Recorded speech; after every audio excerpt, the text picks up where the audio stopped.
iyi rero ni indege igihugu cya Qatar cyari cyahaye perezida Donald Trump. Yari indege nshyashya rero Donald Trump yagombaga rero kuba atahamo, ariko security service, nimvuga security service ni abantu bashinzwe umutekano wa Donald Trump, bahisemo ko Donald Trump atagomba gutaha muri iyo ndege nshyashya kubera iterabwoba.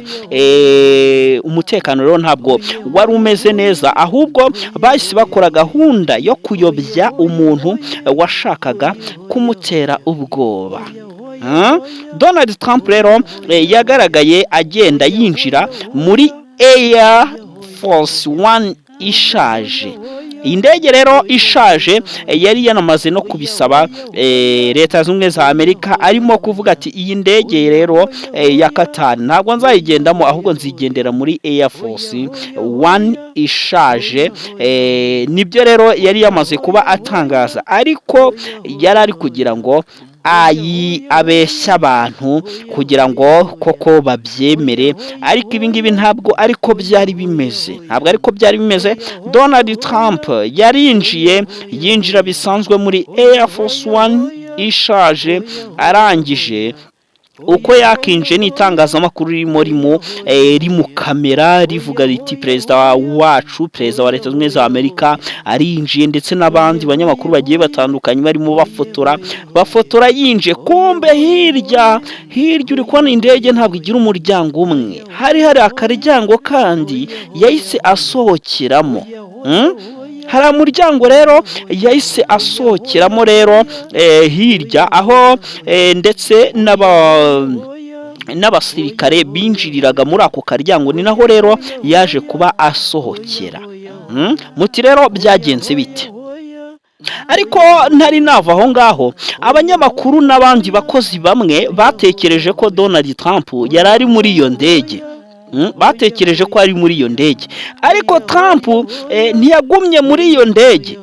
Ntabwo yagumye muri iyo ndege, mu buryo bw'ibanga yimuriwe mu ikamyo. Iyi kamyo rero akaba ari ikamyo itwara ibiribwa bya catering. Iyi ngiyi rero yari yashyizwe ku muryango w'indege.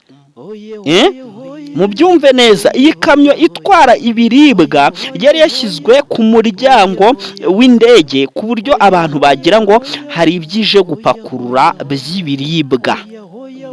Nyamara ibyo ngibyo ntabwo ariko byari bimeze. Iyo kamyo yamujyanye ku kindi gice, muri make nyine ni ikindi gice cy'ikibuga cyari kiri aho ngaho. Trump rero yahise ajya mu ndege ntoya ya gisirikare, aba ariho rero agendera.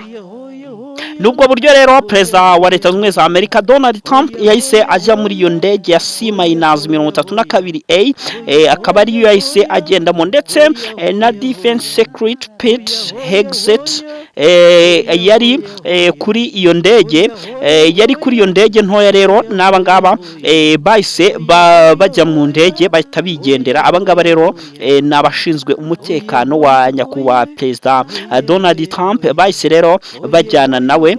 Ubwo rero abanyamakuru n'abandi bantu bagiye batandukanye barategereza indege, babona irahagurutse. Ubwo rero bari bamaze kuba bahabwa amabwiriza, abantu bose bari muri iyo ndege bazi ko ariyo Donald Trump arimo. Bababwiye bati ibintu bijyanye n'ibitambaro biriya amarido abari ku ndege, bari mu ndege ku madirishya nyine, ati ntihagire umuntu uza kuyagira gute kuba yayakoraho, ati muyihorere.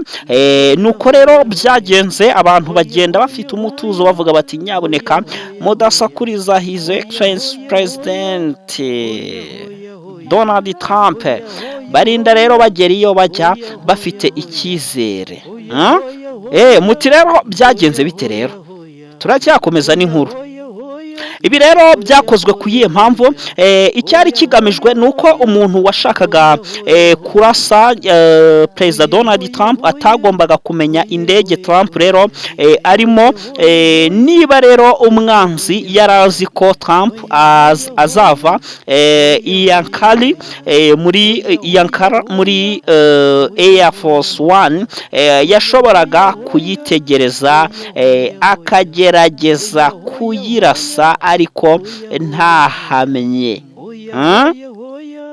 Aha rero niba Air Force One yarigarutse idafite Donald Trump kandi Trump akagenda mu yindi ndege itari yitezwe, ibyo byabashaga kuba rero byagorana cyane kumenya indege nyayo yari irimo Donald Trump icyo gihe.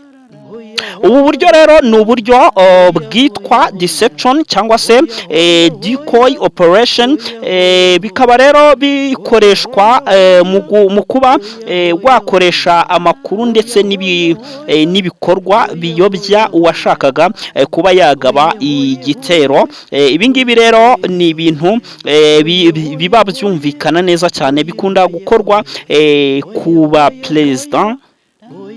Ikintu rero gitangaje ntabwo kizi. Ikintu gitangaje kurushaho, abanyamakuru benshi bari bategereje ko Trump yari ari muri iyo ndege ko abasha kuvamo, ndetse na bamwe mu bakozi ba White House. Iyi ni inyubako rero ya Leta Zunze Ubumwe za Amerika ikoreramo Donald Trump. Aba bakozi rero nabo ntabwo bari bafite amakuru yuzuye ko ku cyaba cyabaye, ntabwo bari bazi ko rwose Donald Trump yamaze kuba yava muri iyo ndege. Bagiye bazi ko rwose bari kumwe na perezida. Reka rero tujye ku kugaruka kw'indege. Iyo ndege rero yagarutse nkaho Trump ayirimo, ariko Trump yari yamaze kujya muri C-32A. Abayobozi bakuru ba Secretary of State Marco Rubio bari muri iyo ndege, yari yabaye decoy. Hari ibintu rero udashobora kuba rero wamenya ngo bimeze bite. Ibi rero ni biba byakozwe n'ubutasi, n'abandi rero ntabwo wabarenganya, ntabwo bari bazi ibyabaye.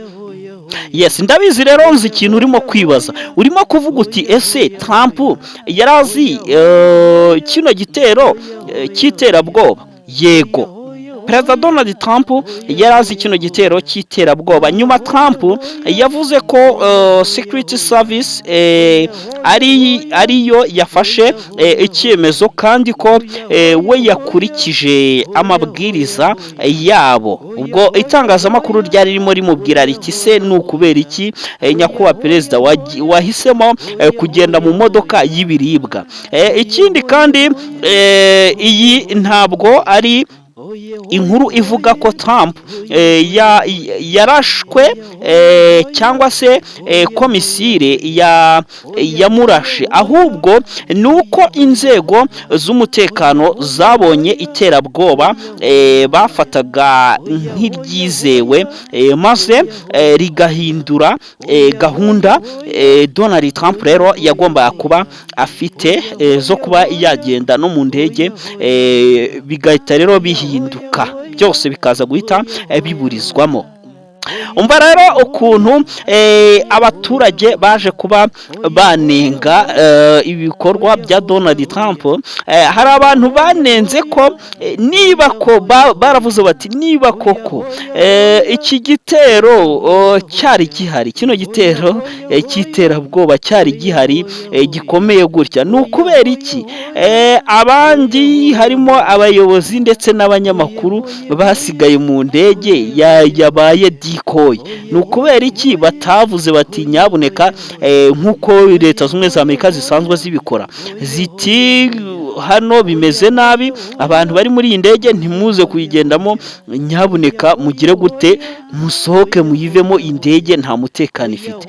Abantu rero bagahera gutyo banenga Perezida Donald Trump, bati ndetse n'abari bamucungiye umutekano bati kuki mwabonye ko ibyo bintu biraza